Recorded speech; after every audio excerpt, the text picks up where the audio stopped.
How much do you know about Georgia National Guard history? Join us on this episode of the Georgia National Guard Fencepost podcast, where we delve into the histories and the mysteries of the Georgia National Guard. I'm your host, Private First Class Chasity Williams. And I'm Major William Carraway. I'm the historian of the Georgia National Guard, and I have the best job in the whole military because every morning I get up and come in and I tell the story of citizen soldiers and airmen, and I wouldn't change place with anybody else. So today I get the opportunity to share some of those stories with you about some of our guardsmen service overseas, history of the organization of the Guard, and a little bit about some of our past deployments. Why should we care about military history? Well, for those of us in the National Guard, certainly history is a substitute for experience, and that goes for all fields. I mean, if you're going to apply yourself to any profession, you don't have to go into that profession without the benefit of experience if you have looked into the history. I've always been interested in history, but what really crystallized it for me was when I mobilized to Afghanistan in 2009. I was a infantry platoon leader with the 2nd Battalion, and we were stationed in a remote area of North Afghanistan. And it occurred to me, I've got a platoon of soldiers, citizen soldiers, who gave up everything they were doing in civilian life to be here for us. Less than 1% of the country serves. And as I was looking around, it occurred to me that if it's worth them doing, then it's sure worth us remembering. And I apply that today to where our soldiers, our airmen, as they train, as they volunteer, as they join up, whether they're conducting state missions or mobilizing overseas, as several of our units just have and are preparing to do. If it's worth them doing, it's worth us remembering. History in the making. It's also been said the only thing new in the world is the history you don't know. So, the future is ungraspable, the present is gone like that, but we always have the lessons of history to guide us forward wherever you are in your career. Okay. So we should pride ourselves on learning and committing to it and starting and building our own history. Well, it would certainly, history has to be and is a important component of military leadership training, whether you're at basic combat training, the Command General Staff College, at all levels. Leadership and history go hand in hand. The fundamentals are always going to be there through history. Okay. Well, speaking of structure, how did the National Guard come about? So we're about to celebrate the National Guard birthday. December 13th, 1636 is what we mark as the birthday of the National Guard. And what happened on the 13th is that the Massachusetts Bay Colony issued an order that all of the militia would be called out and organized into 3 separate regiments. And so this was done the following year, but the order itself went out on December 13th. So every year on December 13th, we celebrate that initial order instructing those citizen soldiers to call out and to muster. And so various states or colonies at the time would have had a form of that militia system. And by the time Georgia became a colony, with the arrival of Lord James Oglethorpe in 1733, he was well familiar with the English militia system. And so one of the first things he did upon setting foot on Georgia soil is organize those colonists into an effective militia. Basically coinciding with the founding of the colony would get its first test 9 years later at the Battle of Bloody Marsh, where James Oglethorpe will lead a combined force of British regular soldiers and citizen soldiers, the militia. And in fact, it's one of those initial units in what would be the first land conflict in the colony of Georgia. One of our own Georgia National Guard units, its antecedent, took part in that engagement, and it continues in service today as part of our 118th Field Artillery Regiment. How did the National Guard or that militia influence the creation or the possibility of having big Army, big Air Force, et cetera, et cetera? Right, sure. So the National Guard serves concurrently, has a national mission where we can be called up to serve overseas. In fact, in just the last 2 decades, we've had 30,000 soldiers and airmen who have been called to service overseas. But at the same time, those soldiers and airmen are available for state emergencies. And most recently, that has that has manifested itself in responses to the COVID outbreak. You may traditionally think of the National Guard as responding in the wake of hurricanes, from Hurricane Katrina all the way up to Hurricane Michael, Hurricane Dorian, recent storms that have impacted. But the always ready, always there. I mean, it's been the watchword for the National Guard going back. With the founding of the United States of America, the question was, what is our military going to look like? And so George Washington in 1783 provided what was called the Sentiments on Peace Establishments in 1783. And he basically outlined the recommendation that the United States have a small standing army. It's an economic, large standing armies are expensive to maintain, train, and feed. Right. So it's much easier to maintain that a militia element that can be called out at a minute's notice, the Minuteman, which is why you see elements of the Minuteman represented in National Guard logos. It calls back to that era where the citizen soldier with one hand on the plow and one hand on the rifle is always ready to do either one, to respond to civilian career or, when necessary, to take up arms. Is it true that the National Guard and service members in the National Guard actually deploy more than big Army or big Air Force, etc.? I don't know that I wouldn't say that they deploy more often, but one of the things that has changed so much over the years is how often the National Guard units will deploy and where.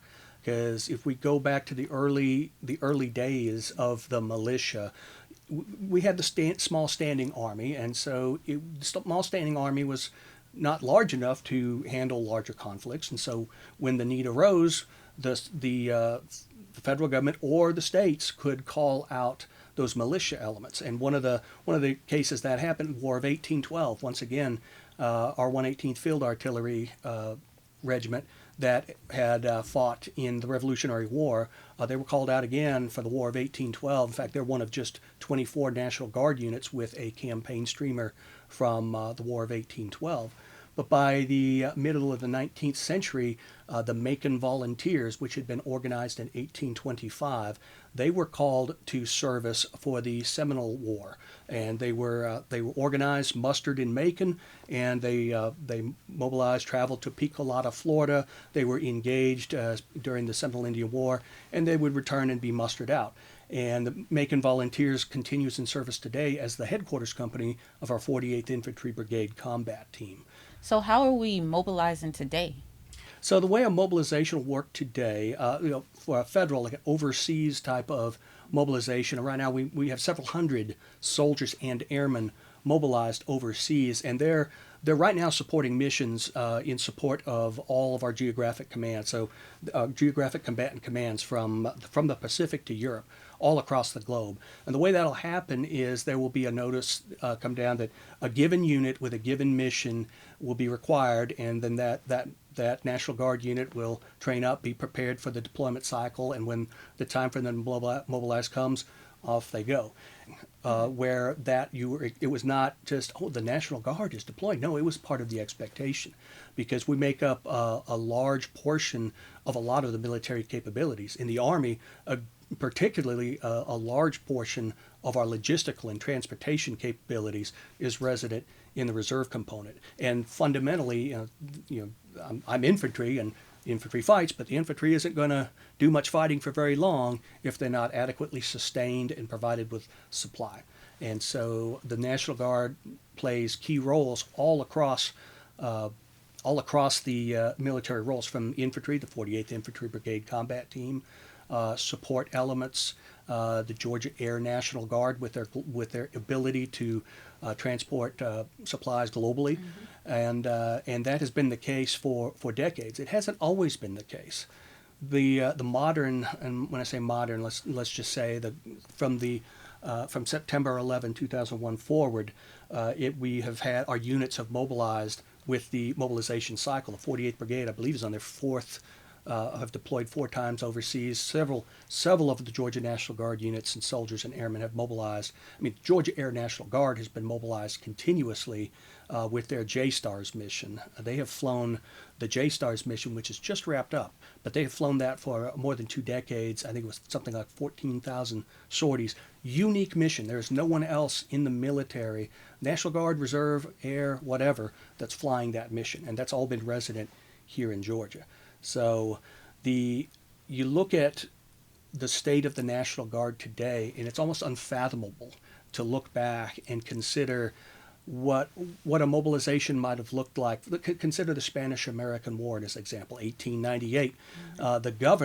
The Secretary of War passes to the governor, says, you shall raise 3 regiments. The governor says, okay, I have an allotment for 3 regiments. I need people to sign up and serve in these 3 regiments. And so members of the National Guard will then, many of them signed up to join the 1st, 2nd, and 3rd Georgia Volunteers. Now, again, going back to transportation and logistics, the problem wasn't having citizen soldiers from Georgia that wanted to serve. The problem was, how do you feed them, equip them, and transport them? So what we ended up with, we had 2 infantry regiments, a field artillery battalion, and I believe and another unit that made it to the training camps, but they never got transportation out of there. One of our regiments, it was the 2nd Georgia Volunteer Infantry, which today that's our 121st Infantry Regiment, made it as far as Tampa, but there were no ships available to get them across. Our 3rd Georgia Volunteer Infantry Regiment made it to Cuba for occupation duty, and so they, with them crossing from Tampa over to Cuba in 1898, they became the first Georgia National Guard unit to serve overseas. Do you have like a tidbit or a story or someone in history that we can focus on to kind of get a glimpse into what they could have experienced?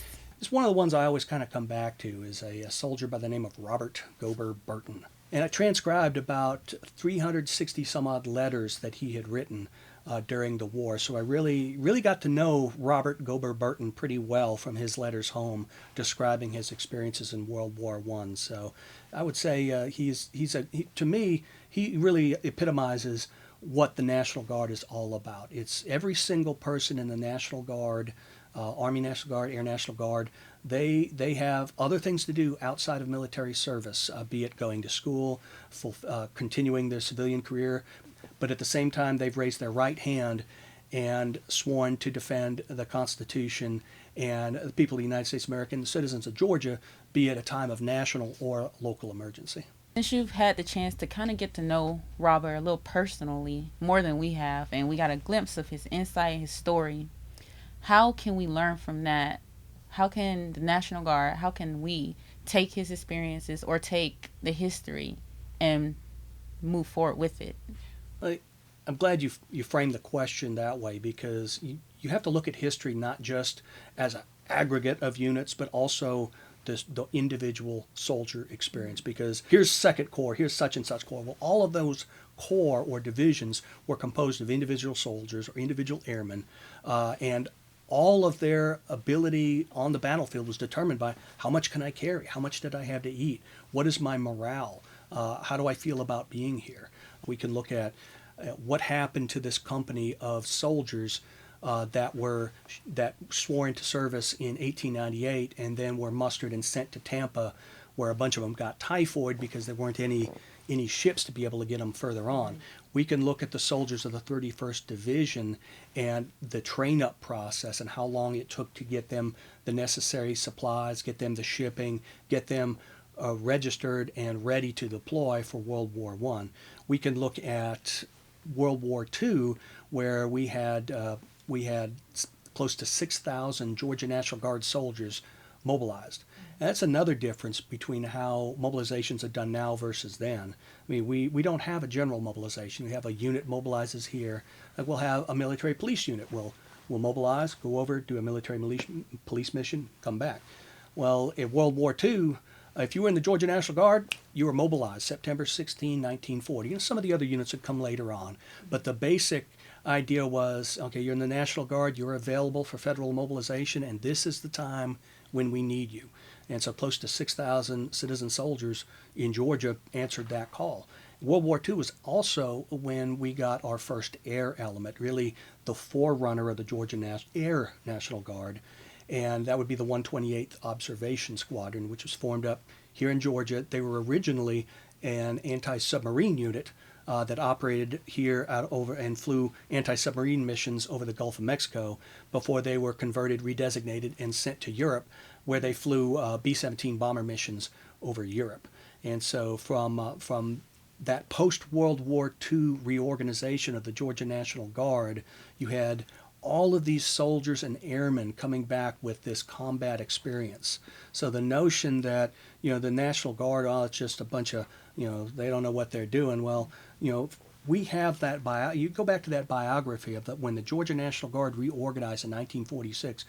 You couldn't throw a rock in a staff meeting and not hit somebody that had been with the 121st in the Hurtgen Forest, that had earned the Presidential Unit Citation with our 101st Coast Artillery in New Guinea, that had served with the 214th Field Artillery providing the air defense over Guadalcanal. This breadth of experience really was that seed of what General Cardin, our Adjutant General, refers to today as the leadership factory. It's not a recent innovation. I mean, we have generations and generations of leaders, of experience, and of mobilizations that we can go to and learn from, and that impact what we're doing today and really impact what we'll be doing going forward. So what will the future hold for the Georgia National Guard? Well, again, what does the future hold? Well, let's look at the past. What changes have we had? It's the nature of the National Guard and military forces in general to change, to adapt, to be more ready and more relevant. And where that's happened in the past is, from 1946 to 1968, Georgia was home to the 48th Infantry and Armor Division. We didn't have a brigade, we had the division. So now we have the 48th Infantry Brigade Combat Team. In the past we had the 108th Anti-Aircraft Artillery Brigade. We don't have an anti-aircraft artillery brigade anymore. We look at the Georgia Air National Guard, and they are even just within the last couple of weeks they have sunset from the J-STARS mission, that unique mission that they've flown for more than 2 decades. And we look at that, is this unprecedented in the history? Well, the length of the mission certainly is, but the fact that our Air National Guard has been agile, and one of the benefits we have here in Georgia is that the leadership has postured us for that future in a number of ways. Georgia's always one of the top states in terms of strength management, and that will continue going forward. We're always going to continue to adapt, continue to take on new unit structure, new missions, and Georgia's uniquely postured for that in a number of ways. We're perennially on top of strength management, meaning recruiting and retention. Mm-hmm. And so, military leaders know that if you got a new unit, got a new mission, well, Georgia's going to have the people available to staff it.